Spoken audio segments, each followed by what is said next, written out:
There is a certain kind of magic that only happens when five voices blend together in perfect harmony. Before the world knew their name, the Dramatics were just a group of young men in Detroit chasing a sound that felt bigger than the streets they grew up on. Their harmonies were sharp, emotional, and soaked in the soul of a city that shaped generations of music lovers. But how did a group capable of creating such powerful performances rise, fall, and then rise again in ways the public rarely saw behind the scenes? And why did one of Detroit's most remarkable vocal groups never receive the full recognition they earned through sheer talent and heart? Let me know where you're watching this from in the comments. Grab yourself a warm drink or a cup of water or tea, sit back, and let's take this journey into the story of the Dramatics. Long before their voices reached national radio, the Dramatics were simply a group of young men shaped by the streets, schools, and neighborhoods of Detroit. The city was alive with music during the mid-1960 decade, but it was also changing. Motown was reaching the end of its classic era, and a new generation of singers, musicians, and dreamers was trying to find its own space inside a scene dominated by legends. For young vocal groups, Detroit was both a blessing and a challenge. Opportunity was everywhere, but standing out required something extraordinary. The earliest version of the Dramatics began as two separate identities. First, they performed under the name The Dynamics, releasing two singles that failed to chart. The lineup included Rob Davis, Ron Banks, Larry Reed, Robert Ellington, Larry Demps, and Elbert Wilkins. Even with no commercial success, the group was determined to keep going. Their chemistry wasn't perfect yet, but they had discovered something important. When they sang together, the result was bigger than any individual member. During these early years, Detroit's music scene revolved around small clubs, community events, talent shows, and an intense competitive spirit among young groups. Every neighborhood had its own singers and musicians hoping to impress local audiences. The future Dramatics spent countless nights rehearsing in basements, stairwells, and living rooms, trying to shape their sound into something that felt worthy of their ambitions. They admired groups like the Temptations and the Four Tops, but they knew they needed their own identity. Their strength, even then, rested in harmony. Five voices, each with their own tone, blending into something rich, dramatic, and unmistakably theirs. In 1965, they changed their name to The Dramatics, a choice that reflected both the emotional weight of their sound and their commitment to being more than just another Detroit vocal group. That same year, they released their first single, Bingo, through Wingate, a label connected to Golden World Records. It didn't become a hit, but it gave the group a small taste of what it felt like to record professionally.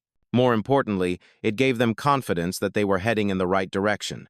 By 1967, Motown acquired Golden World Records, causing many local artists to shift labels or reinvent themselves.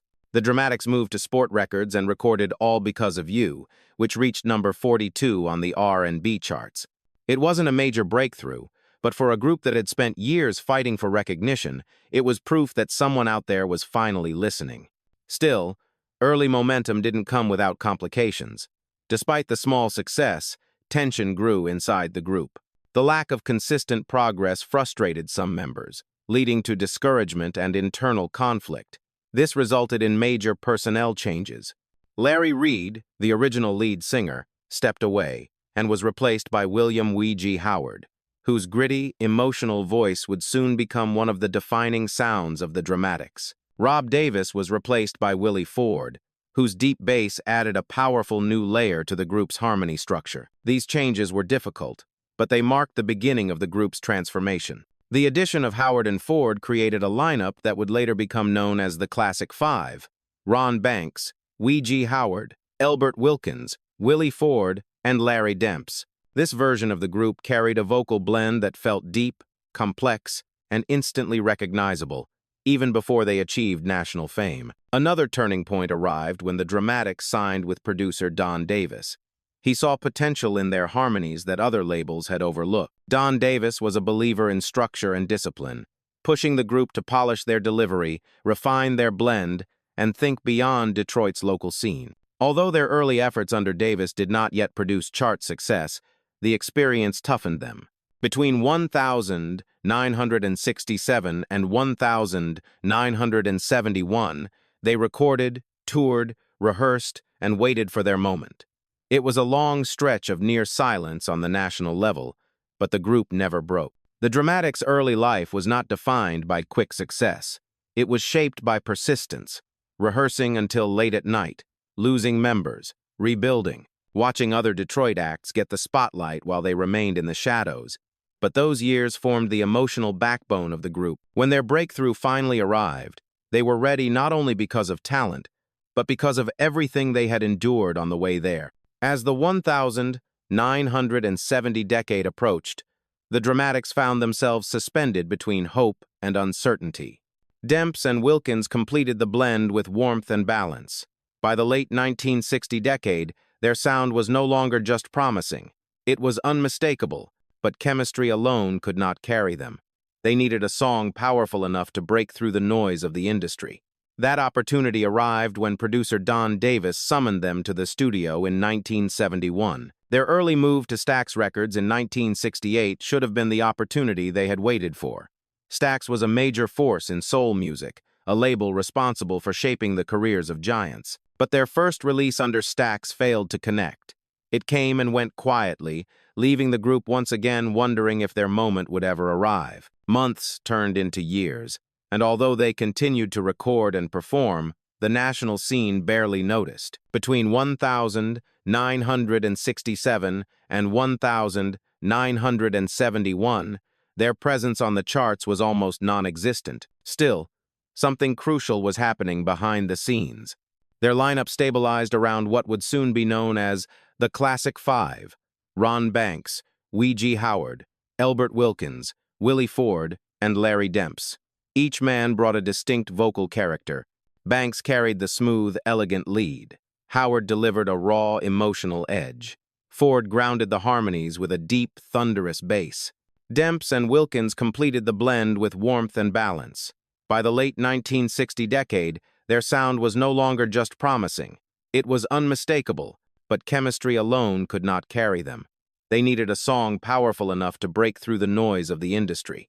That opportunity arrived when producer Don Davis summoned them to the studio in 1971.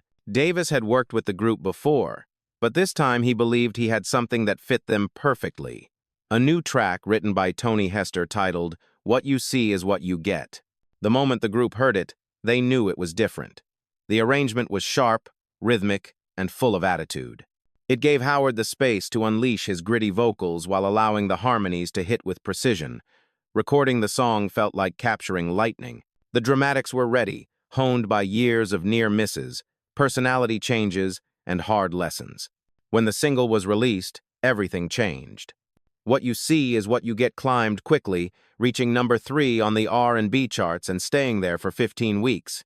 Suddenly, the group that had spent years in the background was now being played on radio stations across the country. Listeners connected instantly with their energy. DJs praised their harmonies. Concert promoters began calling. This wasn't just their first hit. It was the door finally opening after years of knocking. The Dramatics had survived long enough to see their breakthrough arrive. But they had no idea that this victory was merely the beginning of a storm of success, conflict, transformation, and reinvention that would shape everything that came next. The success of What You See Is What You Get was more than a chart victory for the Dramatics. It was the validation they had been chasing since their earliest days in Detroit. For the first time, they weren't just another local vocal group trying to be heard above the roar of Motown. They were a national act, a group whose voices, harmonies, and stage presence were impossible to ignore. But no one could have predicted how quickly that one breakthrough would pull them into the center of the soul music landscape. Once the song found momentum, everything around the group began to accelerate. Promoters booked them for larger venues. Radio stations that had never once played their earlier singles now placed them in heavy rotation. Fans started learning their names. Most importantly, the chemistry within the Classic Five became stronger than ever. They felt the momentum, they felt the responsibility, and they felt the fire that comes when a group finally realizes it has earned a seat at the table. Their follow-up single, Get Up and Get Down, kept the momentum alive. It reached the R&B top 10, and showed a different side of the Dramatics: upbeat, confident, rhythmic, and unafraid to command a dance floor. The song captured the swagger of their live performances, the playful exchanges, and the rhythmic precision that defined their stage identity. Audiences loved it, and for the first time, the group was experiencing sustained success rather than a one-hit moment. But the true turning point, the song that would become a signature piece of their identity, arrived in 1972 with In the Rain. Written once again by Tony Hester, the track was soaked in emotion and atmosphere. The song sounded like a confession whispered during a storm. Weegee Howard delivered a vocal performance filled with longing, vulnerability, and rawness, while the group's harmonies floated behind him like echoes of heartbreak. The production included the sound of rainfall, which only deepened the sense of melancholy. When In the Rain hit #1 on the R&B chart and #5 on the pop chart, the Dramatics became more than rising stars. They became a phenomenon. The song stayed at the top for 4 consecutive weeks, turning the group into one of the most celebrated vocal acts in Black America. Listeners gravitated toward the honesty of the song. It didn't yell, didn't force itself onto the charts. It simply told the truth about pain, regret, and the desire to hide tears in the safety of a storm. Yet behind the scenes, success brought tension. The more popular the Dramatics became, the more pressure fell on the lineup. Shortly after their breakthrough, Weegee Howard and Elbert Wilkins left the group to form their own version of the Dramatics. This created confusion among fans and promoters, but it also left the remaining members scrambling for stability during a moment when consistency mattered most. The solution arrived unexpectedly at the Apollo Theater, where Ron Banks crossed paths with a young singer named L.J. Reynolds. Reynolds was pursuing a solo career at the time, but when he auditioned backstage during one of Howard's absences, something clicked instantly. His voice carried power, grit, and an emotional range that fit perfectly with the direction the Dramatics were heading. Soon after, Reynolds officially joined the group. With L.J. Reynolds on board, the Dramatics released Hey You, Get Off My Mountain in 1973. The song reached the R&B top 10 and proved that the new lineup was more than capable of carrying the group forward. Reynolds brought a different kind of soulfulness, one that leaned into drama and intensity. It felt like the group had evolved rather than replaced a vocalist. This period marked the beginning of the Dramatics' second identity, one defined by adaptability and resilience. They had climbed quickly, tasted national success, lost key members, restructured, and climbed again. Each challenge forced them to dig deeper into their collective identity. Each victory pushed them closer to becoming one of the defining soul groups of their era. By the time the mid-1970 decade arrived, the Dramatics were no longer fighting for recognition. They had earned it. And now, the world was watching to see how high they would climb. By the mid-1970 decade, the Dramatics had become something far greater than a promising Detroit vocal group. They were now one of the most electrifying 5-man harmony units in American soul music. The combination of Ron Banks's refined lead, L.J. Reynolds' commanding presence, Larry Demp's smooth tone, Willie Ford's thunderous bass, and Lenny Mays' emotional phrasing created a sonic identity that felt unmistakable from the first note. Their sound was theatrical, rich, and saturated with Detroit soul. And while many vocal groups were fading as disco began reshaping the music industry, the Dramatics were entering their most powerful creative period. Their rise during this era didn't happen by accident. It came from discipline, from countless hours of rehearsing harmonies until the blend was seamless, from studying stagecraft, wardrobe, gestures, and presence. When the Dramatics stepped on stage, they didn't just sing, they performed. The 5-part harmony moved like a single organism. Their choreography was tight but never stiff, smooth but never exaggerated. Audiences could feel their connection, both to each other and to the material. This attention to craft translated directly into their recordings. Throughout the mid and late 1970 decade, the group continued to produce R&B hits that resonated deeply with Black audiences across the country. Songs such as Fell for You, Toast to the Fool, and I Panicked, and Welcome Back Home showcased a group that understood how to blend vulnerability with vocal power. Their records didn't shout for attention. They invited listeners in, offering a kind of emotional intimacy that became their signature. Their concerts became legendary. When the Dramatics toured, they filled rooms with elegance, style, and a sense of drama that lived up to their name. Ron Banks often opened performances with a smooth, seductive lead, while Reynolds brought fire and urgency. Ford's deep bass notes would rumble through the room, grounding the harmonies with a fullness few groups could match. Mays provided emotional ornamentation, bending notes with a sorrowful softness that felt personal and lived in. Together, they created moments that audiences carried with them long after the show ended. What made this period special was the way the Dramatics managed to evolve without losing their identity. While disco surged across America, they incorporated elements of the new sound without abandoning the emotional storytelling that defined them. Their harmonies stayed intact, their arrangements remained lush, their lyrical content continued to explore heartbreak, loyalty, longing, and desire. Even as trends shifted quickly, the Dramatics preserved the artistic core that made them unique. They also carved out a powerful niche in the Black community. At a time when soul music was facing pressure from changing radio formats, the Dramatics became a dependable source of authenticity. Families played their records on Saturday morning. Couples slow danced to their ballads at house parties. Their songs were woven into graduations, heartbreaks, marriages, and everyday life. The Dramatics became a soundtrack for real people navigating real emotions. This era represents the group at their creative height, a time when their harmonies felt both technically masterful and emotionally raw.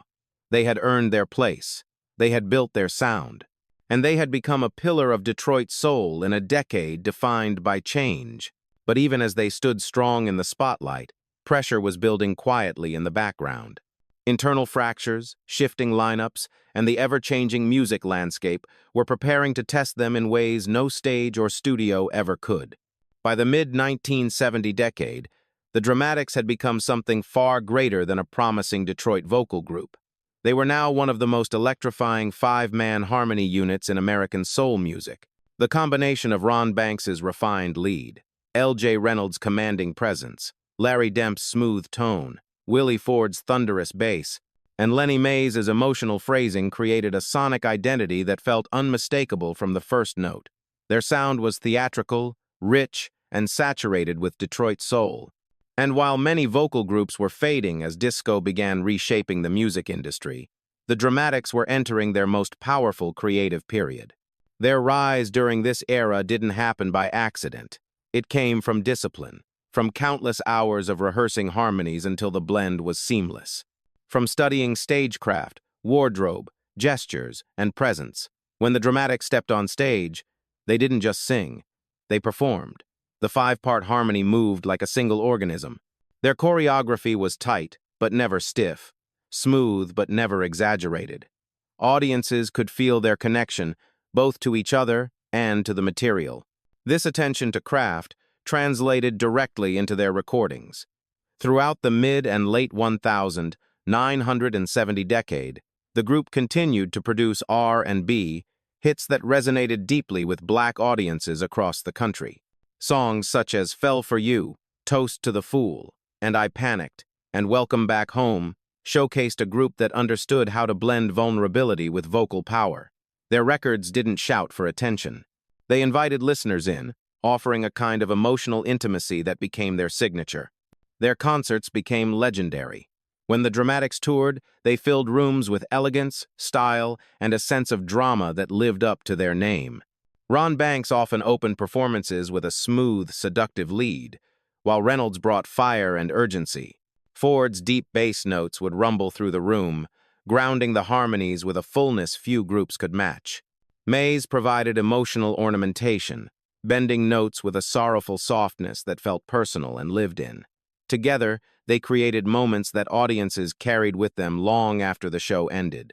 What made this period special was the way the Dramatics managed to evolve without losing their identity. While disco surged across America, they incorporated elements of the new sound without abandoning the emotional storytelling that defined them. Their harmonies stayed intact. Their arrangements remained lush. Their lyrical content continued to explore heartbreak, loyalty, longing, and desire. Even as trends shifted quickly, the Dramatics preserved the artistic core that made them unique. They also carved out a powerful niche in the black community. At a time when soul music was facing pressure from changing radio formats, the Dramatics became a dependable source of authenticity. Families played their records on Saturday mornings.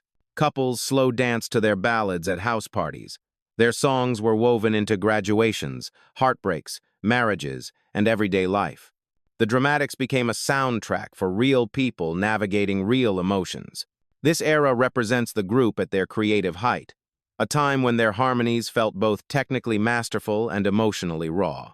They had earned their place, they had built their sound, and they had become a pillar of Detroit soul in a decade defined by change. But even as they stood strong in the spotlight, pressure was building quietly in the background.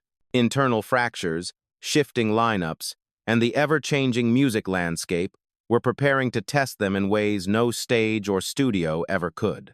At the height of their power, the Dramatics seemed unstoppable. They had weathered lineup changes, found a renewed identity with L.J. Reynolds, and built a stage presence that few groups could match. But success often brings shadows that grow quietly, slowly, almost invisibly. And in the case of the Dramatics, those shadows began forming during the same period that many fans remember as their golden years. One of the earliest cracks came through identity itself. When W.G. Howard and Elbert Wilkins left the group and formed their own version of the Dramatics, it created confusion that rippled through their fan base. Promoters struggled to know which lineup they were booking. Audiences sometimes arrived at shows unsure of which version they would see. And while the classic lineup continued to rise, the existence of multiple Dramatics fractured the group's public image. This confusion only deepened as legal disputes emerged over who had the rightful claim to the name. For a vocal group built on harmony, the discord behind the scenes felt especially painful. The Dramatics had always relied on unity, but now that unity was being tested by forces that had nothing to do with music. At the same time, the music landscape was shifting.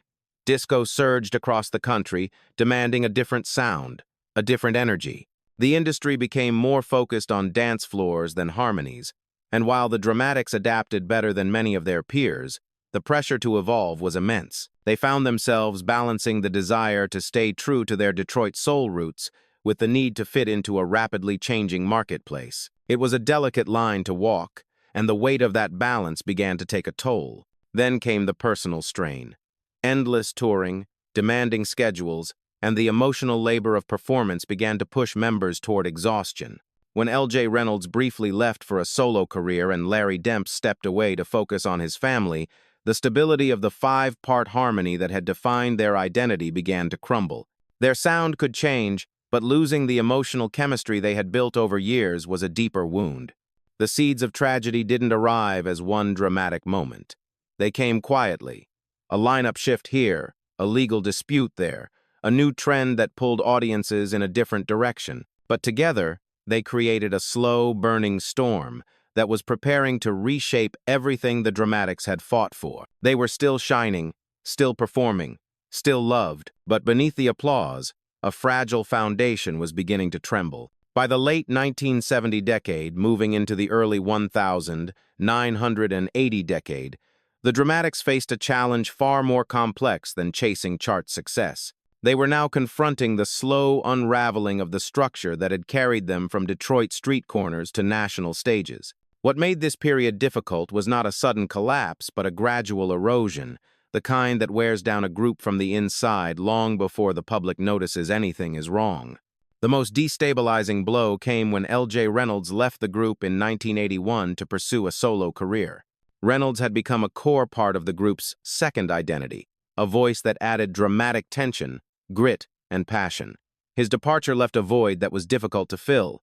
The Dramatics had already transitioned once when Reynolds replaced W.G. Howard, but now they were being asked to reinvent themselves again, and the timing could not have been worse.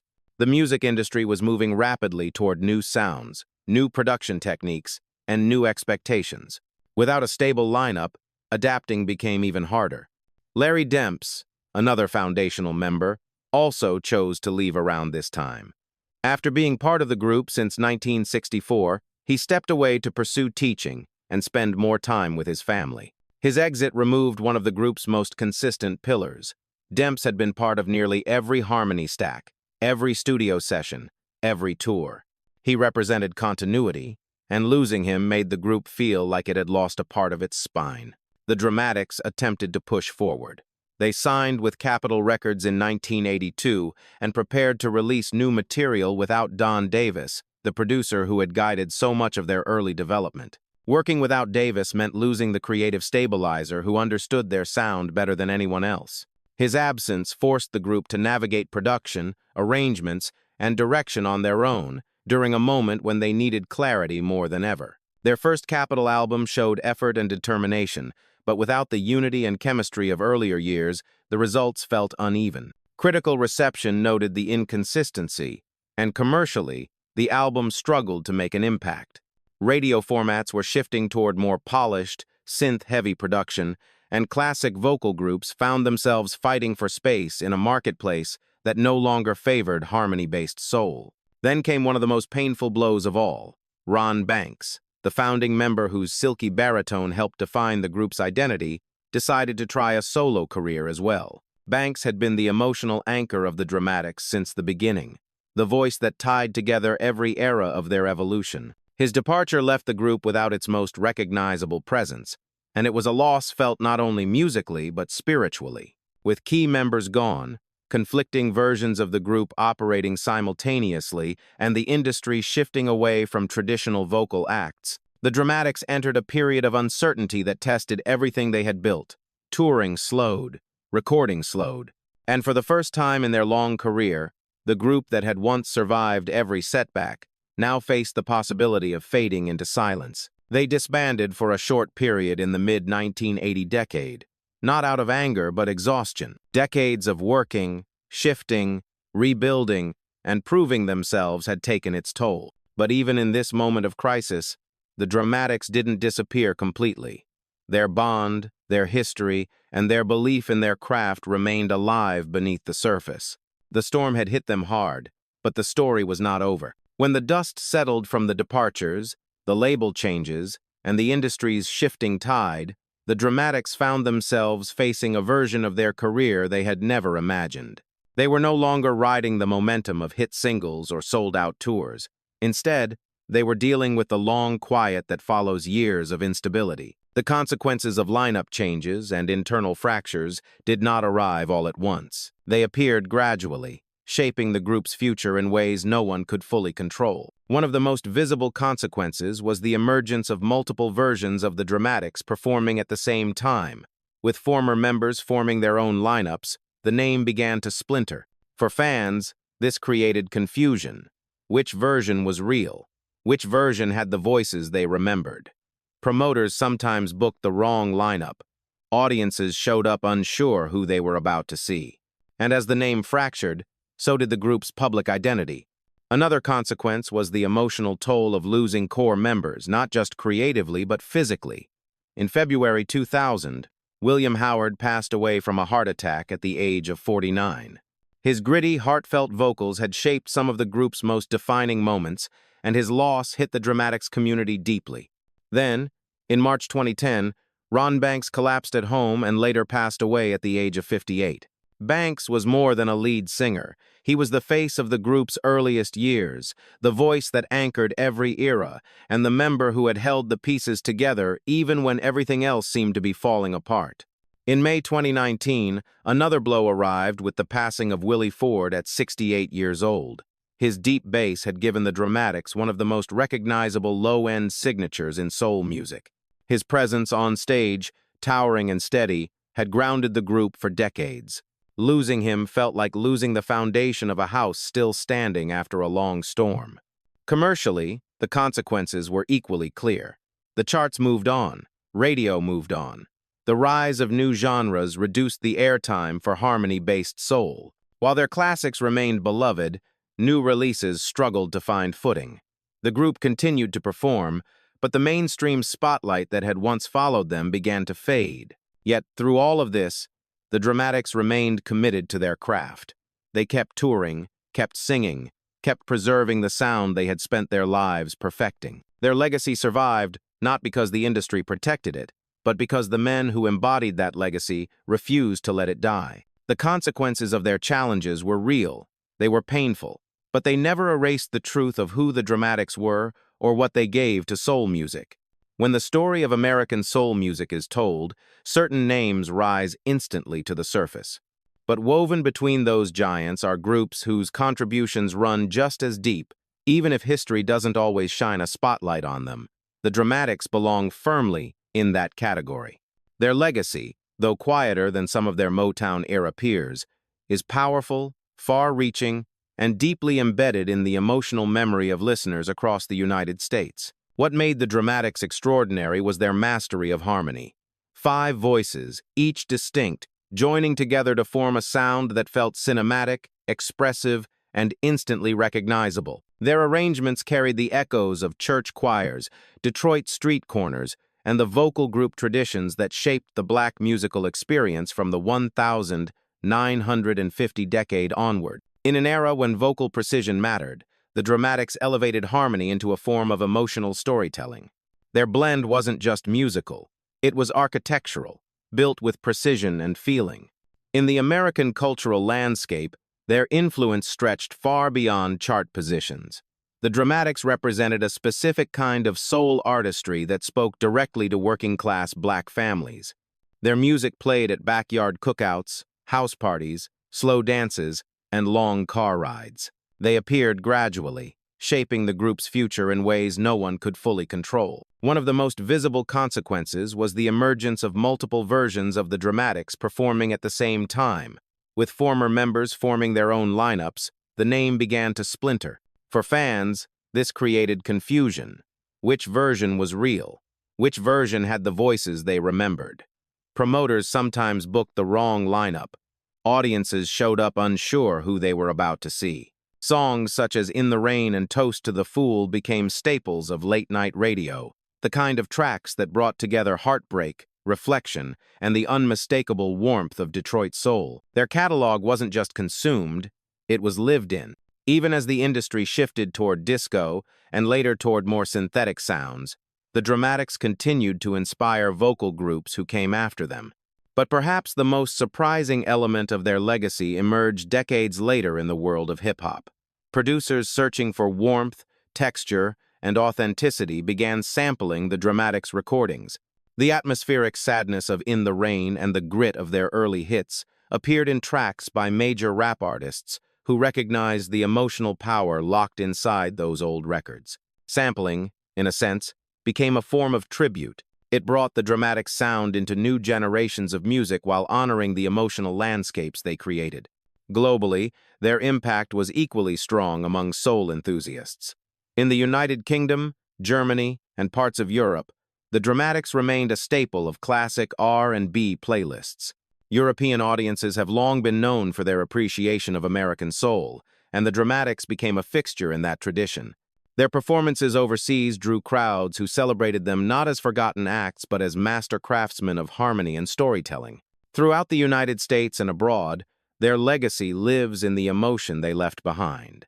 Not every group becomes a household name, not every artist ends up in documentaries or history books, but true legacy isn't always measured by fame. Sometimes it is measured by the hearts you touch, the memories you soundtrack, and the ways your voice continues to travel long after the spotlight fades. And if that is the true measure, then the Dramatics stand tall among the greats. As the years continued to pass, the story of the Dramatics began to shift into a different kind of legacy, one defined less by chart placements and more by appreciation, reflection, and rediscovery. Across the world, listeners who had never experienced the energy of their early concerts still found themselves moved by the richness of their harmonies and the emotional honesty of their recordings. Time, in many ways, became the force that restored clarity to how important they truly were. In the United States, their music became a permanent fixture of classic R&B radio. Songs like In the Rain, Fell for You, and What You See Is What You Get continued to surface generation after generation, often discovered by younger listeners digging through their parents' collections or following samples used in modern hip-hop. These discoveries allowed new audiences to hear the depth of their storytelling and the precision of their harmonies. For many, The Dramatics sounded timeless, untouched by the shifts in production trends that reshaped the industry. Their influence extended beyond the airwaves. In cities like Detroit, Chicago, Philadelphia, and Memphis, the Dramatics became part of the cultural memory of Black America. Their music lived on through cookouts, weddings, heartbreaks, late-night drives, and celebrations where every lyric held personal meaning. They were treasured not because they dominated the mainstream conversation, but because their songs felt intimate and real. Internationally, the Dramatics grew into a respected name within soul enthusiast circles. In the United Kingdom, fans of Northern Soul and classic R&B celebrated them as one of the strongest harmony groups of their era. In Germany, Japan, and parts of Europe, collectors sought out their vinyl, valuing the craftsmanship of their arrangements and the emotional depth of their performances. These fans kept the group alive in ways that often surprised American audiences who assumed their fame existed only in the past. Their formal recognition added another layer to their global legacy. In 2013, the Dramatics were inducted into the R&B Music Hall of Fame, finally receiving acknowledgement for decades of vocal excellence and cultural influence. The honor symbolized what many fans already believed. They were not simply another Detroit vocal act. They were a foundational piece of American soul history. And yet, their story remained bittersweet. Many of the men who shaped the group's sound did not live long enough to see the full appreciation their work would eventually receive. But their voices, recorded with care and heart, continue to travel around the world. Each time a young listener discovers "In the Rain" or hears the low rumble of Willie Ford's bass, the story of the Dramatics begins again. Their legacy, once overshadowed, now lives through remembrance, rediscovery, and the enduring power of harmony. Looking back on the journey of the Dramatics, it becomes clear that their story was shaped not only by talent, but by perseverance, heartbreak, reinvention, and an unbreakable commitment to harmony.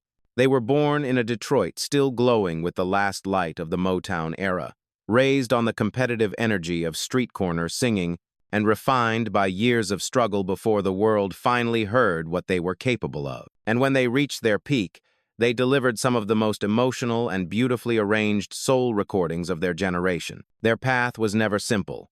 They fought through lineup changes, legal disputes, industry shifts, and personal loss. They endured moments when the spotlight moved on, and when the name The Dramatics became divided rather than unified. Yet, through every storm, the music remained, the harmonies remained, and the impact they made on fans across America and around the world continued to grow, even when their commercial momentum faded. That is the true measure of a legacy. Not popularity, not chart numbers, but endurance. The Dramatics touched lives through sound and storytelling, offering comfort during heartbreak, joy during celebration, and a sense of belonging to listeners who found themselves reflected in their lyrics. Their voices, captured on vinyl and carried through decades, still reach people who were not even born when the songs were first released. Today, their influence can be heard in R&B groups, sampled in hip-hop records, celebrated by soul collectors, and honored in the R&B Music Hall of Fame.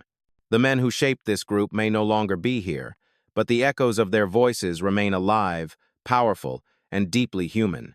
So now, I want to hear from you. Do you believe the Dramatics ever received the full respect they deserved? And which of their songs carries the strongest memory for you? If you want to help preserve the stories of artists who shaped the soundtrack of our lives, make sure to like, comment, and subscribe for more journeys from Celebrity Underrated.